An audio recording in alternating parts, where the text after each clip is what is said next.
شروع اللہ کا نام لے کر جو بڑا مہربان نہایت رحم والا ہے۔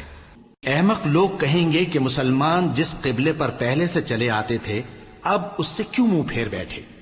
تم کہہ دو کہ مشرق اور مغرب سب اللہ ہی کا ہے، وہ جس کو چاہتا ہے سیدھے رستے پر چلاتا ہے، اور اسی طرح ہم نے تم کو امت معتدل بنایا ہے تاکہ تم لوگوں پر گواہ بنو اور پیغمبر آخر الزمان صلی اللہ علیہ وآلہ وسلم تم پر گواہ بنے۔ اور جس قبلے پر تم پہلے تھے اس کو ہم نے اس لیے مقرر کیا تھا کہ معلوم کریں کہ کون ہمارے پیغمبر کا تابع رہتا ہے اور کون الٹے پاؤں پھر جاتا ہے۔ اور یہ بات یعنی تحویل قبلہ لوگوں کو گراں معلوم ہوئی، مگر جن کو اللہ نے ہدایت بخشی ہے وہ اسے گراں نہیں سمجھتے، اور اللہ ایسا نہیں کہ تمہارے ایمان کو یوں ہی ضائع کر دے۔ اللہ تو لوگوں پر بڑا مہربان ہے، صاحب رحمت ہے۔ اے پیغمبر صلی اللہ علیہ وآلہ وسلم، ہم تمہارا آسمان کی طرف منہ اٹھانا دیکھ رہے ہیں، سو ہم تم کو اسی قبلے کی طرف جس کو تم پسند کرتے ہو منہ کرنے کا حکم دیں گے، تو اپنا منہ مسجد حرام یعنی خانہ کعبہ کی طرف پھیر لو، اور تم لوگ جہاں ہوا کرو نماز پڑھنے کے وقت اسی مسجد کی طرف منہ کر لیا کرو۔ اور جن لوگوں کو کتاب دی گئی ہے وہ خوب جانتے ہیں کہ یہ نیا قبلہ ان کے پروردگار کی طرف سے حق ہے، اور جو کام یہ لوگ کرتے ہیں اللہ ان سے بے خبر نہیں۔ اور اگر تم ان اہل کتاب کے پاس تمام نشانیاں بھی لے کر آؤ تو بھی یہ تمہارے قبلے کی پیروی نہ کریں، اور تم بھی ان کے قبلے کی پیروی کرنے والے نہیں ہو، اور ان میں سے بھی بعض کے قبلے کے پیرو نہیں۔ اور اگر تم باوجود اس کے کہ تمہارے پاس علم یعنی اللہ کا حکم آ چکا ہے ان کی خواہشوں کے پیچھے چلو گے تو ظالموں میں ہو جاؤ گے۔ جن لوگوں کو ہم نے کتاب دی ہے وہ ان پیغمبر آخر الزمان صلی اللہ علیہ وآلہ وسلم کو اس طرح پہچانتے ہیں جس طرح اپنے بیٹوں کو پہچانا کرتے ہیں، مگر ایک فریق ان میں سے سچی بات کو جان بوجھ کر چھپا رہا ہے۔ اے پیغمبر صلی اللہ علیہ وآلہ وسلم، یہ نیا قبلہ تمہارے پروردگار کی طرف سے حق ہے، تو تم ہرگز شک کرنے والوں میں نہ ہونا، اور ہر ایک شخص کے لیے ایک سمت مقرر ہے جدھر وہ عبادت کے وقت منہ کیا کرتا ہے، تو تم نیکیوں میں سبقت حاصل کرو۔ تم جہاں ہوگے اللہ تم سب کو جمع کرے گا، بے شک اللہ ہر چیز پر قادر ہے۔ اور تم جہاں سے نکلو نماز میں اپنا منہ مسجد حرام کی طرف کر لیا کرو، بے شبہ یہ تمہارے پروردگار کی طرف سے حق ہے، اور تم لوگ جو کچھ کرتے ہو اللہ اس سے بے خبر نہیں۔ اور تم جہاں سے نکلو مسجد حرام کی طرف منہ کر کے نماز پڑھا کرو، اور مسلمانوں تم جہاں ہوا کرو اسی مسجد کی طرف رخ کیا کرو۔ یہ تاکید اس لیے کی گئی ہے کہ لوگ تم کو کسی طرح کا الزام نہ دے سکیں، مگر ان میں سے جو ظالم ہیں وہ الزام دیں تو دیں، سو ان سے مت ڈرنا اور مجھی سے ڈرتے رہنا، اور یہ بھی مقصود ہے کہ میں تم کو اپنی تمام نعمتیں بخشوں، اور یہ بھی کہ تم راہ راست پر چلو۔ جس طرح من جملہ اور نعمتوں کے ہم نے تمہیں میں سے ایک رسول بھیجے ہیں جو تم کو ہماری آیتیں پڑھ پڑھ کر سناتے اور تمہیں پاک بناتے، اور کتاب یعنی قرآن اور دانائی سکھاتے ہیں، اور ایسی باتیں بتاتے ہیں جو تم پہلے نہیں جانتے تھے، سو تم مجھے یاد کیا کرو، میں تمہیں یاد کیا کروں گا، اور میرا احسان مانتے رہنا اور میری ناشکری نہ کرنا۔ اے ایمان والو، صبر اور نماز سے مدد لیا کرو، بے شک اللہ صبر کرنے والوں کے ساتھ ہے۔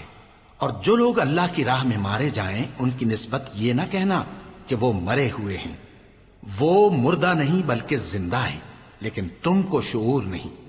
اور ہم کسی قدر خوف اور بھوک اور مال اور جانوں اور میووں کے نقصان سے تمہاری آزمائش کریں گے، اور صبر کرنے والوں کو بشارت سنا دو کہ ان لوگوں پر جب کوئی مصیبت واقع ہوتی ہے تو کہتے ہیں کہ ہم اللہ ہی کا مال ہیں اور اسی کی طرف لوٹ کر جانے والے ہیں۔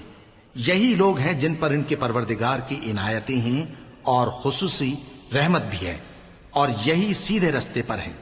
بے شک کوہ صفا اور مروہ اللہ کی نشانیوں میں سے ہیں، تو جو شخص خانہ کعبہ کا حج یا عمرہ کرے اس پر کچھ گناہ نہیں کہ دونوں کے درمیان چکر لگائے، بلکہ یہ ایک نیک کام ہے، اور جو کوئی نیک کام کرے تو اللہ قدردان ہے، دانا ہے۔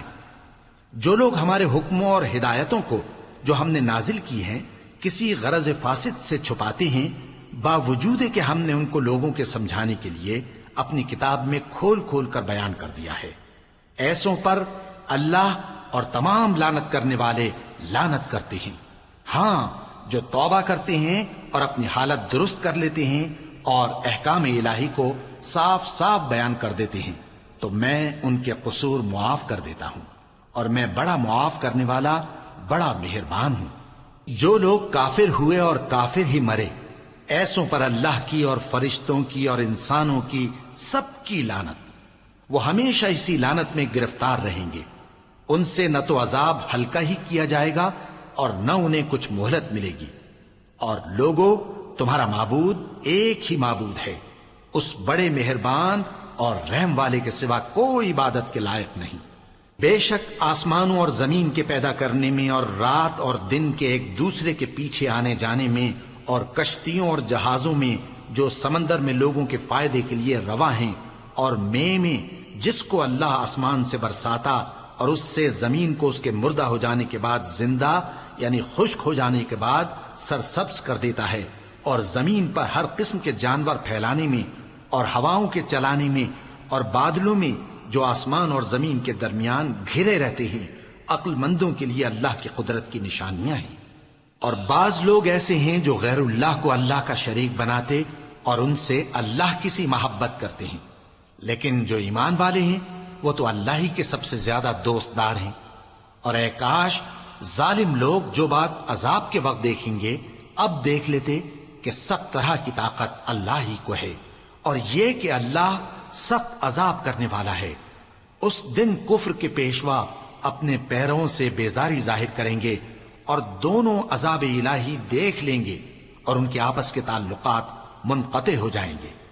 یہ حال دیکھ کر پیروی کرنے والے حسرت سے کہیں گے کہ اے کاش ہمیں پھر دنیا میں جانا نصیب ہو، تاکہ جس طرح یہ ہم سے بیزار ہو رہے ہیں اسی طرح ہم بھی ان سے بیزار ہوں۔ اس طرح اللہ ان کے اعمال حسرت بنا کر دکھائے گا اور وہ دوزخ سے نکل نہیں سکیں گے۔ لوگوں، جو چیزیں زمین میں حلال طیب ہیں وہ کھاؤ، اور شیطان کے قدموں پر نہ چلو، وہ تمہارا کھلا دشمن ہے۔ وہ تو تم کو برائی اور بے حیائی ہی کے کام کرنے کو کہتا ہے، اور یہ بھی کہ اللہ کی نسبت ایسی باتیں کہو جن کا تمہیں کچھ بھی علم نہیں۔ اور جب ان لوگوں سے کہا جاتا ہے کہ جو کتاب اللہ نے نازل فرمائی ہے اس کی پیروی کرو، تو کہتے ہیں نہیں، بلکہ ہم تو اسی چیز کی پیروی کریں گے جس پر ہم نے اپنے باپ دادا کو پایا۔ بھلا اگرچہ ان کے باپ دادا نہ کچھ سمجھتے ہوں اور نہ سیدھے رستے پر ہوں، تب بھی وہ انہی کی تقلید کیے جائیں گے۔ جو لوگ کافر ہیں ان کی مثال اس شخص کی سی ہے جو کسی ایسی چیز کو آواز دے جو پکار اور آواز کے سوا کچھ سن نہ سکے۔ یہ بہرے ہیں، گونگے ہیں، اندھے ہیں کہ کچھ سمجھ ہی نہیں سکتے۔ اے اہل ایمان، جو پاکیزہ چیزیں ہم نے تم کو عطا فرمائی ہیں ان کو کھاؤ، اور اگر اللہ ہی کے بندے ہو تو اس کی نعمتوں کا شکر بھی ادا کرو۔ اس نے تو تم پر بس مرا ہوا جانور اور لہو اور سور کا گوشت اور جس چیز پر اللہ کے سوا کسی اور کا نام پکارا جائے حرام کر دیا ہے۔ ہاں، جو مجبور ہو جائے بشرطے کہ اللہ کی نافرمانی نہ کرے اور حد ضرورت سے باہر نہ نکل جائے، اس پر کچھ گناہ نہیں۔ بے شک اللہ بخشنے والا ہے، رحم کرنے والا ہے۔ جو لوگ اللہ کی کتاب سے ان آیتوں اور ہدایتوں کو جو اس نے نازل فرمائی ہیں چھپاتے اور ان کے بدلے تھوڑی سی قیمت یعنی دنیاوی منفعت حاصل کرتے ہیں، وہ اپنے پیٹوں میں محض آگ بھرتے ہیں۔ ایسے لوگوں سے اللہ قیامت کے دن نہ کلام کرے گا اور نہ ان کو گناہوں سے پاک کرے گا، اور ان کے لیے دکھ دینے والا عذاب ہے۔ یہ وہ لوگ ہیں جنہوں نے ہدایت چھوڑ کر گمراہی اور بخشش چھوڑ کر عذاب خرید لیا۔ یہ آتش جہنم کی کیسی برداشت کرنے والے ہیں۔ یہ اس لیے کہ اللہ نے کتاب سچائی کے ساتھ نازل فرمائی، اور جن لوگوں نے اس کتاب میں اختلاف کیا وہ ضد میں آ کر نیکی سے دور ہو گئے ہیں۔ نیکی یہی نہیں کہ تم مشرق و مغرب کو قبلہ سمجھ کر ان کی طرف منہ کر لو، بلکہ نیکی یہ ہے کہ لوگ اللہ پر اور روز آخر پر اور فرشتوں پر اور اللہ کی کتاب پر اور پیغمبروں پر ایمان لائیں، اور مال باوجود عزیز رکھنے کے رشتہ داروں اور یتیموں اور محتاجوں اور مسافروں اور مانگنے والوں کو دیں، اور گردنوں کے چھڑانے میں خرچ کریں، اور نماز پڑھیں اور زکوٰۃ دیں، اور جب عہد کر لیں تو اس کو پورا کریں، اور سختی اور تکلیف میں اور جنگ کے وقت ثابت قدم رہیں۔ یہی لوگ ہیں جو ایمان میں سچے ہیں، اور یہی ہیں جو اللہ سے ڈرنے والے ہیں۔ مومنوں، تم کو مقتولوں کے بارے میں قصاص یعنی خون کے بدلے خون کا حکم دیا جاتا ہے، اس طرح پر کہ آزاد کے بدلے آزاد مارا جائے، اور غلام کے بدلے غلام، اور عورت کے بدلے عورت۔ اور اگر قاتل کو اس کے مقتول بھائی کے قصاص میں سے کچھ معاف کر دیا جائے تو وارث مقتول کو پسندیدہ طریق سے قرارداد کی پیروی یعنی مطالبہ خون بہا کرنا اور قاتل کو خوشخوئی کے ساتھ ادا کرنا چاہیے۔ یہ تمہارے پروردگار کی طرف سے تمہارے لیے آسانی اور مہربانی ہے۔ اب جو اس کے بعد زیادتی کرے اس کے لیے دکھ کا عذاب ہے۔ اور اے اہل عقل، حکم قصاص میں تمہاری زندگانی ہے کہ تم قتل و خونریزی سے بچو۔ تم پر فرض کیا جاتا ہے کہ جب تم میں سے کسی کو موت کا وقت آ جائے تو اگر وہ کچھ مال چھوڑ جانے والا ہو تو ماں باپ اور رشتہ داروں کے لیے دستور کے مطابق وصیت کر جائے۔ اللہ سے ڈرنے والوں پر یہ ایک حق ہے۔ پھر جو شخص وصیت کو سننے کے بعد اس کو بدل ڈالے تو اس کے بدلنے کا گناہ انہی لوگوں پر ہے جو اس کو بدلیں، اور بے شک اللہ سنتا جانتا ہے۔ اب اگر کسی کو وصیت کرنے والے کی طرف سے کسی وارث کی طرفداری یا حق تلفی کا اندیشہ ہو تو اگر وہ وصیت کو بدل کر وارثوں میں صلح کرا دے تو اس پر کچھ گناہ نہیں، بے شک اللہ بخشنے والا ہے، رحم والا ہے۔ مومنوں، تم پر روزے فرض کیے گئے ہیں جس طرح تم سے پہلے لوگوں پر فرض کیے گئے تھے تاکہ تم پرہیزگار بنو۔ روزوں کے دن گنتی کے چند روز ہیں، تو جو شخص تم میں سے بیمار ہو یا سفر میں ہو تو دوسرے دنوں میں روزوں کا شمار پورا کر لے۔ اور جو لوگ روزہ رکھنے کی طاقت رکھیں لیکن رکھیں نہیں، وہ روزے کے بدلے محتاج کو کھانا کھلا دیں۔ اور جو کوئی اپنی مرضی سے زیادہ نیکی کرے تو اس کے حق میں زیادہ اچھا ہے، اور اگر سمجھو تو روزہ رکھنا ہی تمہارے حق میں بہتر ہے۔ روزوں کا مہینہ رمضان کا مہینہ ہے جس میں قرآن اول نازل ہوا، جو لوگوں کا رہنما ہے اور جس میں ہدایت کی کھلی نشانیاں ہیں، اور جو حق و باطل کو الگ الگ کرنے والا ہے۔ تو جو کوئی تم میں سے اس مہینے میں موجود ہو چاہیے کہ پورے مہینے کے روزے رکھے، اور جو بیمار ہو یا سفر میں ہو تو دوسرے دنوں میں روزے رکھ کر ان کا شمار پورا کر لے۔ اللہ تمہارے حق میں آسانی چاہتا ہے اور سختی نہیں چاہتا، اور یہ آسانی کا حکم اس لیے دیا گیا ہے کہ تم روزوں کا شمار پورا کر لو، اور اس احسان کے بدلے کہ اللہ نے تم کو ہدایت بخشی ہے تم اس کو بزرگی سے یاد کرو اور اس کا شکر کرو۔ اور اے پیغمبر، جب تم سے میرے بندے میرے بارے میں دریافت کریں تو انہیں معلوم ہو کہ میں تو تمہارے پاس ہی ہوں۔ جب کوئی پکارنے والا مجھے پکارتا ہے تو میں اس کی دعا قبول کرتا ہوں، تو ان کو چاہیے کہ میرے حکموں کو مانیں اور مجھ پر ایمان رکھیں تاکہ نیک رستہ پائیں۔ روزوں کی راتوں میں تمہارے لیے اپنی عورتوں کے پاس جانا جائز کر دیا گیا ہے، وہ تمہاری پوشاک ہیں اور تم ان کی پوشاک ہو۔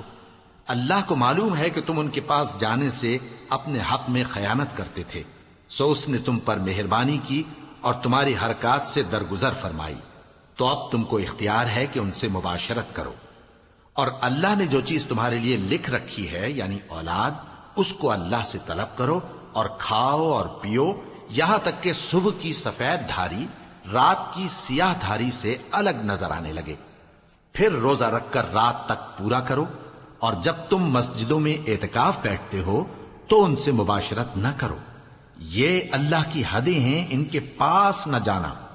اسی طرح اللہ اپنی آیتیں لوگوں کے سمجھانے کے لیے کھول کھول کر بیان فرماتا ہے تاکہ وہ پرہیزگار بنے۔ اور آپس میں ایک دوسرے کا مال ناحق نہ کھاؤ، اور نہ اس کو رشوتاً حاکموں کے پاس پہنچاؤ تاکہ لوگوں کے مال کا کچھ حصہ ناجائز طور پر کھا جاؤ، اور اسے تم جانتے بھی ہو۔ اے پیغمبر، لوگ تم سے نئے چاند کے بارے میں دریافت کرتے ہیں کہ گھٹتا بڑھتا کیوں ہے۔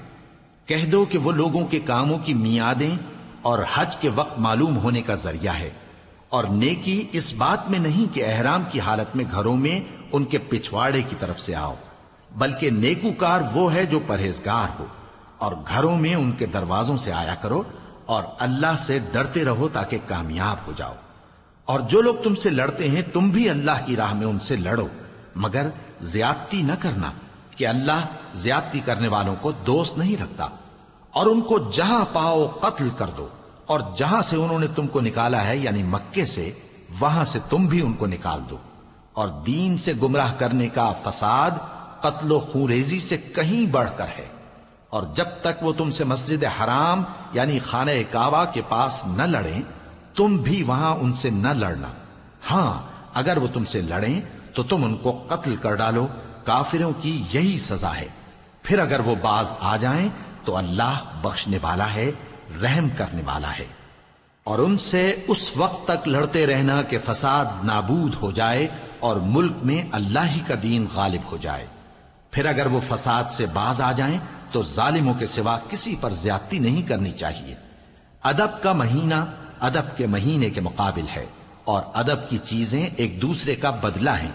پس اگر کوئی تم پر زیادتی کرے تو جیسی زیادتی وہ تم پر کرے ویسی ہی تم اس پر کرو، اور اللہ سے ڈرتے رہو اور جان رکھو کہ اللہ ڈرنے والوں کے ساتھ ہے۔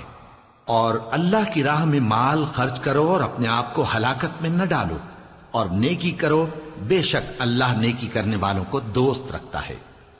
اور اللہ کی خوشنودی کے لیے حج اور عمرے کو پورا کرو، اور اگر راستے میں روک لیے جاؤ تو جیسی قربانی میسر ہو کر دو، اور جب تک قربانی اپنے مقام پر نہ پہنچ جائے سر نہ منڈاؤ۔ اور اگر کوئی تم میں بیمار ہو یا اس کے سر میں کسی طرح کی تکلیف ہو تو اگر وہ سر منڈا لے تو اس کے بدلے روزے رکھے یا صدقہ دے یا قربانی کرے۔ پھر جب تکلیف دور ہو کر تم مطمئن ہو جاؤ تو جو تم میں حج کے وقت تک عمرے سے فائدہ اٹھانا چاہے وہ جیسی قربانی میسر ہو کرے، اور جس کو قربانی نہ ملے وہ 3 روزے ایام حج میں رکھے اور 7 جب واپس ہو، یہ پورے 10 ہوئے۔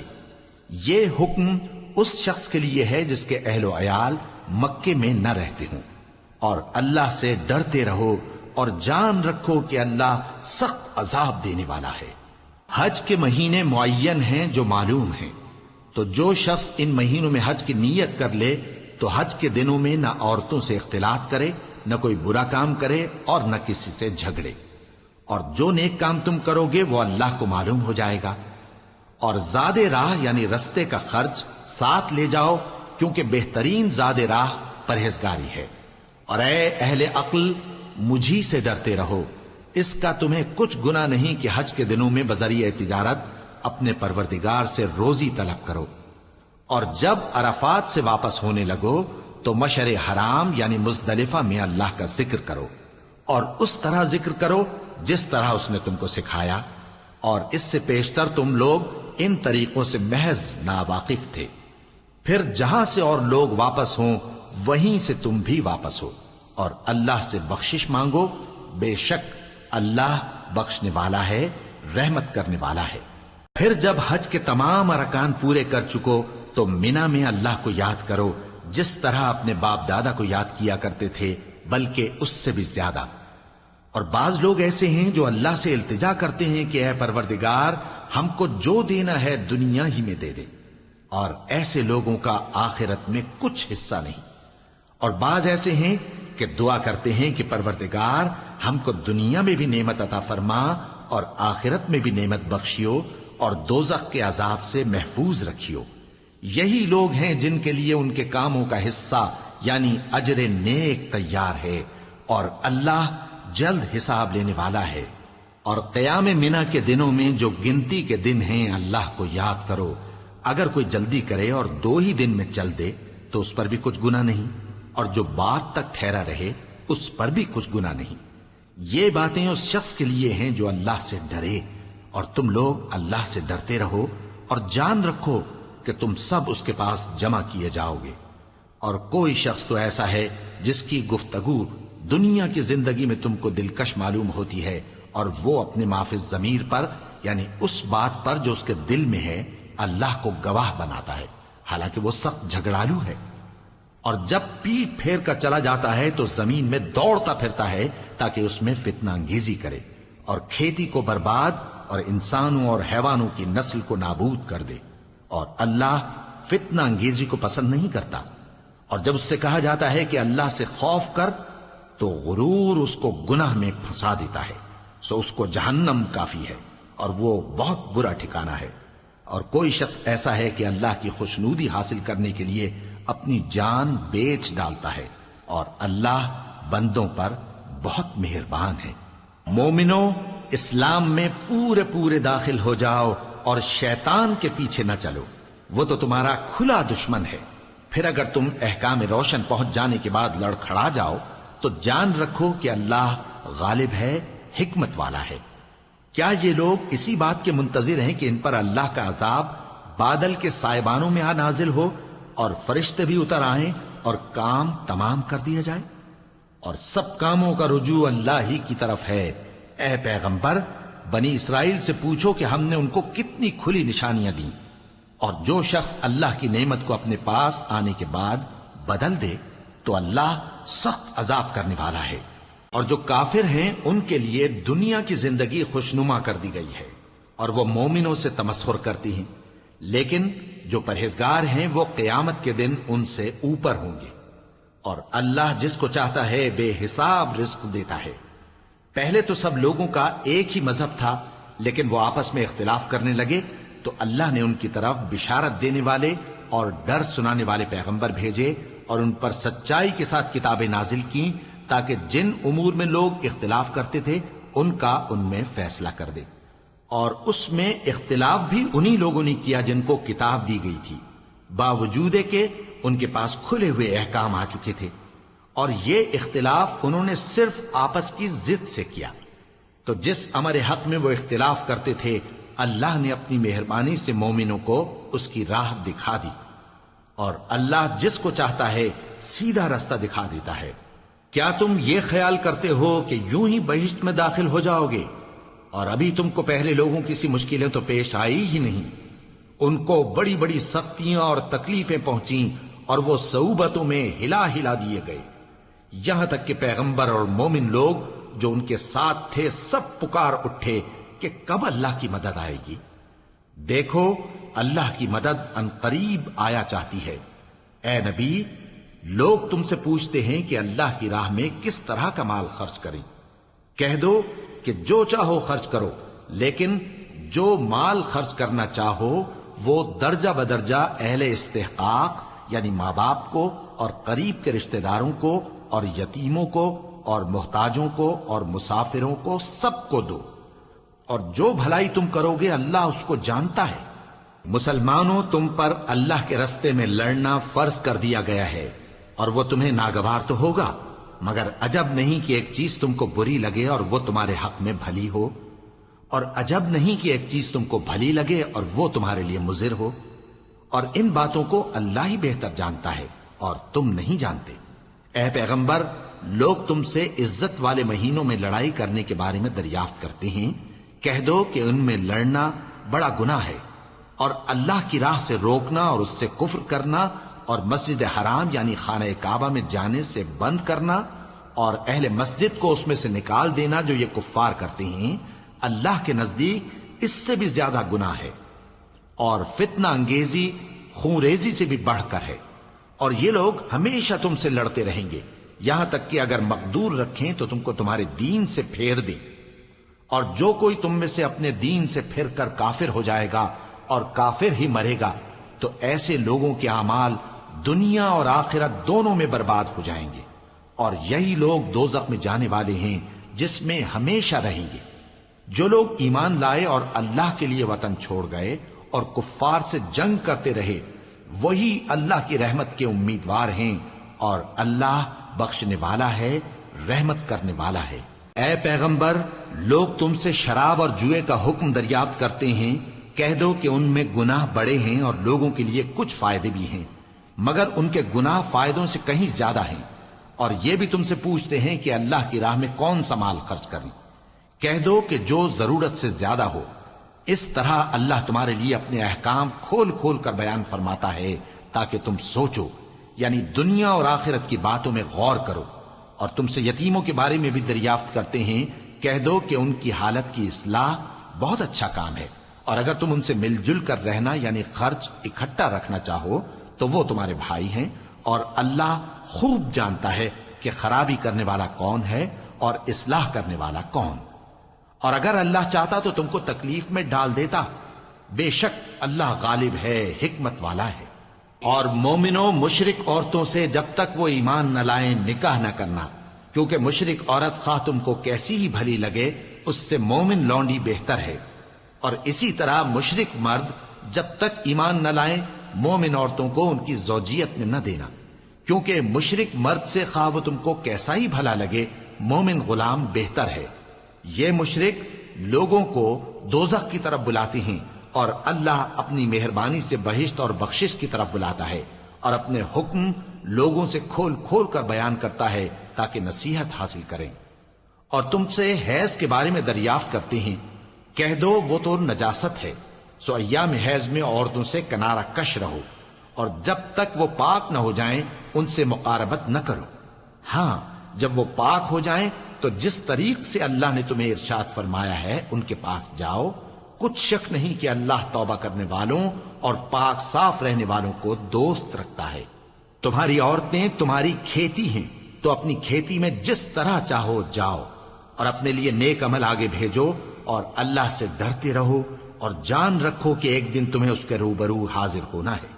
اور اے پیغمبر، ایمان والوں کو بشارت سنا دو، اور اللہ کے نام کو اس بات کا ہیلا نہ بنانا کہ اس کی قسمیں کھا کھا کر سلوک کرنے اور پرہیزگاری کرنے اور لوگوں میں صلح و سازگاری کرانے سے رک جاؤ، اور اللہ سب کچھ سنتا ہے، جانتا ہے۔ اللہ تمہاری لغو قسموں پر تم سے مواخذہ نہیں کرے گا، لیکن جو قسمیں تم قصد دلی سے کھاؤ گے ان پر مواخذہ کرے گا، اور اللہ بخشنے والا ہے، بردبار ہے۔ جو لوگ اپنی عورتوں کے پاس جانے کی قسم کھا لیں ان کو 4 مہینے تک انتظار کرنا چاہیے۔ اگر اس عرصے میں قسم سے رجوع کر لیں تو اللہ بخشنے والا ہے، مہربان ہے۔ اور اگر طلاق کا ارادہ کر لیں تو بھی اللہ سنتا ہے، جانتا ہے۔ اور طلاق والی عورتیں 3 حیض تک اپنے تئیں روکے رہیں، اور اگر وہ اللہ اور روز قیامت پر ایمان رکھتی ہیں تو ان کو جائز نہیں کہ اللہ نے جو کچھ ان کے شکم میں پیدا کیا ہے اس کو چھپائیں۔ اور ان کے خاوند اگر پھر موافقت چاہیں تو اس مدت میں وہ ان کو اپنی زوجیت میں لے لینے کے زیادہ حقدار ہیں۔ اور عورتوں کا حق مردوں پر ویسا ہی ہے جیسے دستور کے مطابق مردوں کا حق عورتوں پر ہے، البتہ مردوں کو عورتوں پر 1 درجہ فضیلت ہے، اور اللہ غالب ہے، صاحب حکمت ہے۔ طلاق صرف 2 بار ہے، یعنی جب 2 دفعہ طلاق دے دی جائے تو پھر عورتوں کو یا تو بطریق شائستہ نکاح میں رہنے دینا ہے یا بھلائی کے ساتھ چھوڑ دینا۔ اور یہ جائز نہیں کہ جو مہر تم ان کو دے چکے ہو اس میں سے کچھ واپس لے لو۔ ہاں، اگر زن و شوہر کو خوف ہو کہ وہ اللہ کی حدوں کو قائم نہیں رکھ سکیں گے تو اگر عورت خاوند کے ہاتھ سے رہائی پانے کے بدلے میں کچھ دے ڈالے تو دونوں پر کچھ گناہ نہیں۔ یہ اللہ کی مقرر کی ہوئی حدیں ہیں، ان سے باہر نہ نکلنا، اور جو لوگ اللہ کی حدوں سے باہر نکل جائیں گے وہ گناہگار ہوں گے۔ پھر اگر شوہر 2 طلاقوں کے بعد تیسری طلاق عورت کو دے دے تو اس کے بعد جب تک عورت کسی دوسرے شخص سے نکاح نہ کر لے اس پہلے شوہر پر حلال نہ ہوگی۔ ہاں، اگر دوسرا خاوند بھی طلاق دے دے اور عورت اور پہلا خاوند پھر ایک دوسرے کی طرف رجوع کر لیں تو ان پر کچھ گناہ نہیں، بشرطے کہ دونوں یقین کریں کہ اللہ کی حدوں کو قائم رکھ سکیں گے، اور یہ اللہ کی حدیں ہیں، ان کو وہ ان لوگوں کے لیے بیان فرماتا ہے جو علم رکھتے ہیں۔ اور جب تم عورتوں کو 2 دفعہ طلاق دے چکو اور ان کی عدت پوری ہو جائے تو انہیں یا تو حسن سلوک سے نکاح میں رہنے دو یا بطریق شائستہ رخصت کر دو، اور اس نیت سے ان کو نکاح میں نہ رہنے دینا چاہیے کہ انہیں تکلیف دو اور ان پر زیادتی کرو، اور جو ایسا کرے گا وہ اپنا ہی نقصان کرے گا۔ اور اللہ کے احکام کو ہنسی اور کھیل نہ بناؤ، اور اللہ نے تم کو جو نعمتیں بخشی ہیں اور تم پر جو کتاب اور دانائی کی باتیں نازل کی ہیں جن سے وہ تمہیں نصیحت فرماتا ہے ان کو یاد کرو، اور اللہ سے ڈرتے رہو، اور جان رکھو کہ اللہ ہر چیز سے واقف ہے۔ اور جب تم عورتوں کو طلاق دے چکو اور ان کی عدت پوری ہو جائے تو ان کو اپنے شوہروں کے ساتھ جب وہ آپس میں جائز طور پر راضی ہو جائیں نکاح کرنے سے مت روکو۔ اس حکم سے اس شخص کو نصیحت کی جاتی ہے جو تم میں اللہ اور روز آخر پر یقین رکھتا ہے، یہ تمہارے لیے نہایت خوب اور بہت پاکیزگی کی بات ہے، اور اللہ جانتا ہے اور تم نہیں جانتے۔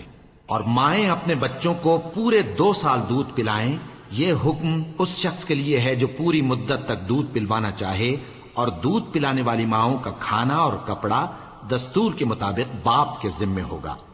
کسی شخص کو اس کی طاقت سے زیادہ تکلیف نہیں دی جاتی، تو یاد رکھو کہ نہ تو ماں کو اس کے بچے کے سبب نقصان پہنچایا جائے اور نہ باپ کو اس کی اولاد کی وجہ سے نقصان پہنچایا جائے، اور اسی طرح نان و نفقہ بچے کے وارث کے ذمے ہے۔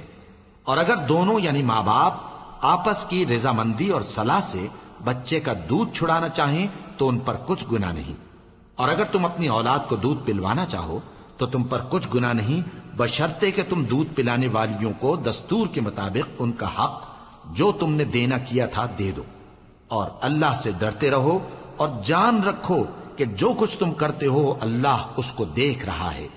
اور جو لوگ تم میں سے مر جائیں اور عورتیں چھوڑ جائیں تو وہ عورتیں 4 مہینے اور 10 دن اپنے آپ کو روکے رہیں، اور جب یہ عدت پوری کر چکیں اور اپنے حق میں پسندیدہ کام یعنی نکاح کر لیں تو تم پر کچھ گناہ نہیں، اور اللہ تمہارے سب کاموں سے واقف ہے۔ اگر تم اشارے کنائے میں عورتوں کو نکاح کا پیغام بھیجو یا نکاح کی خواہش کو اپنے دلوں میں مخفی رکھو تو تم پر کچھ گناہ نہیں۔ اللہ کو معلوم ہے کہ تم ان سے نکاح کا ذکر کرو گے، مگر ایام عدت میں اس کے سوا کے دستور کے مطابق کوئی بات کہہ دو، پوشیدہ طور پر ان سے قول و قرار نہ کرنا، اور جب تک عدت پوری نہ ہو لے نکاح کا پختہ ارادہ نہ کرنا، اور جان رکھو کہ جو کچھ تمہارے دلوں میں ہے اللہ کو سب معلوم ہے، تو اس سے ڈرتے رہو اور جان رکھو کہ اللہ بخشنے والا ہے، حلم والا ہے۔ اور اگر تم عورتوں کو ان کے پاس جانے یا ان کا مہر مقرر کرنے سے پہلے طلاق دے دو تو تم پر کچھ گناہ نہیں، ہاں ان کو دستور کے مطابق کچھ خرچ ضرور دو، یعنی مقدور والا اپنے مقدور کے مطابق دے اور تنگ دست اپنی حیثیت کے مطابق۔ نیک لوگوں پر یہ ایک طرح کا حق ہے۔ اور اگر تم عورتوں کو ان کے پاس جانے سے پہلے طلاق دے دو لیکن مہر مقرر کر چکے ہو تو آدھا مہر دینا ہوگا۔ ہاں اگر عورتیں مہر بخش دیں یا مرد جن کے ہاتھ میں عقد نکاح ہے اپنا حق چھوڑ دیں اور پورا مہر دے دیں تو ان کو اختیار ہے۔ اور اگر تم مرد لوگ ہی اپنا حق چھوڑ دو تو یہ پرہیزگاری کی بات ہے، اور آپس میں بھلائی کرنے کو فراموش نہ کرنا۔ کچھ شک نہیں کہ اللہ تمہارے سب کاموں کو دیکھ رہا ہے۔ مسلمانوں، سب نمازیں خصوصاً بیچ کی نماز یعنی نماز عصر پورے اہتمام کے ساتھ ادا کرتے رہو اور اللہ کے آگے ادب سے کھڑے رہا کرو۔ پھر اگر تم خوف کی حالت میں ہو تو پیادے یا سوار جس حال میں ہو نماز پڑھ لو۔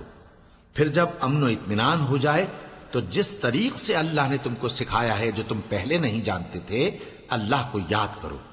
اور جو لوگ تم میں سے مر جائیں اور عورتیں چھوڑ جائیں وہ اپنی عورتوں کے حق میں وصیت کر جائیں کہ ان کو 1 سال تک خرچ دیا جائے اور گھر سے نہ نکالی جائیں۔ ہاں اگر وہ خود گھر سے چلی جائیں اور اپنے حق میں پسندیدہ کام یعنی نکاح کر لیں تو تم پر کچھ گناہ نہیں، اور اللہ زبردست ہے، حکمت والا ہے۔ اور مطلقہ عورتوں کو بھی دستور کے مطابق نان و نفقہ دینا چاہیے، پرہیزگاروں پر یہ بھی حق ہے۔ اسی طرح اللہ اپنے احکام تمہارے لیے بیان فرماتا ہے تاکہ تم سمجھو۔ بھلا تم نے ان لوگوں کو نہیں دیکھا جو شمار میں ہزاروں ہی تھے اور موت کے ڈر سے اپنے گھروں سے نکل بھاگے تھے؟ تو اللہ نے ان کو حکم دیا کہ مر جاؤ، پھر ان کو زندہ بھی کر دیا۔ کچھ شک نہیں کہ اللہ لوگوں پر مہربانی رکھتا ہے، لیکن اکثر لوگ شکر نہیں کرتے۔ اور مسلمانوں، اللہ کی راہ میں جہاد کرو اور جان رکھو کہ اللہ سب کچھ سنتا ہے، سب کچھ جانتا ہے۔ کون ہے کہ اللہ کو قرض حسنہ دے کہ وہ اس کے بدلے اس کو کئی گنا زیادہ دے گا؟ اور اللہ ہی روزی کو تنگ کرتا اور وہی اسے کشادہ کرتا ہے، اور تم اسی کی طرف لوٹ کر جاؤ گے۔ بھلا تم نے بنی اسرائیل کی ایک جماعت کو نہیں دیکھا جس نے موسیٰ کے بعد اپنے پیغمبر سے کہا کہ آپ ہمارے لیے ایک بادشاہ مقرر کر دیں تاکہ ہم اللہ کی راہ میں جہاد کریں؟ پیغمبر نے کہا کہ اگر تم کو جہاد کا حکم دیا جائے تو ایسا تو نہیں کہ لڑنے سے پہلو تہی کرو؟ وہ کہنے لگے کہ ہم اللہ کی راہ میں کیوں نہ لڑیں گے جبکہ ہم وطن سے خارج اور بال بچوں سے جدا کر دیے گئے۔ پھر جب ان کو جہاد کا حکم دیا گیا تو چند اشخاص کے سوا سب پھر گئے، اور اللہ ظالموں سے خوب واقف ہے۔ اور پیغمبر نے ان سے یہ بھی کہا کہ اللہ نے تم پر طالوت کو بادشاہ مقرر فرمایا ہے۔ وہ بولے کہ اسے ہم پر بادشاہی کا حق کیوں کر ہو سکتا ہے؟ اس سے بڑھ کر بادشاہی کے مستحق تو ہم ہیں، اور اس کے پاس تو بہت سی دولت بھی نہیں۔ پیغمبر نے کہا کہ اللہ نے اس کو تم پر فضیلت دی ہے اور بادشاہی کے لیے منتخب فرمایا ہے۔ اس نے اسے علم بھی بہت سا بخشا ہے اور تن و توش بھی بڑا عطا کیا ہے، اور اللہ کو اختیار ہے جسے چاہے بادشاہی بخشے، وہ بڑا کشائش والا ہے، دانا ہے۔ اور پیغمبر نے ان سے کہا کہ ان کی یعنی طالوت کی بادشاہی کی نشانی یہ ہے کہ تمہارے پاس وہ صندوق آئے گا جس کو فرشتے اٹھائے ہوئے ہوں گے۔ اس میں تمہارے پروردگار کی طرف سے تسلی بخشنے والی چیز ہوگی، اور کچھ اور چیزیں بھی ہوں گی جو موسیٰ اور ہارون چھوڑ گئے تھے۔ اگر تم ایمان رکھتے ہو تو یہ تمہارے لیے ایک بڑی نشانی ہے۔ غرض جب طالوت فوجیں لے کر روانہ ہوا تو اس نے ان سے کہا کہ اللہ ایک نہر سے تمہاری آزمائش کرنے والا ہے، جو شخص اس میں سے پانی پی لے گا اس کی نسبت تصور کیا جائے گا کہ وہ میرا نہیں، اور جو نہ پیے گا وہ سمجھا جائے گا کہ میرا ہے۔ ہاں اگر کوئی ہاتھ سے چلو بھر پانی لے لے تو خیر۔ جب وہ لوگ نہر پر پہنچے تو چند آدمیوں کے سوا سب نے پانی پی لیا۔ پھر جب طالوت اور مومن لوگ جو اس کے ساتھ تھے نہر کے پار ہو گئے تو کہنے لگے کہ آج ہم میں جالوت اور اس کے لشکر سے مقابلہ کرنے کی طاقت نہیں۔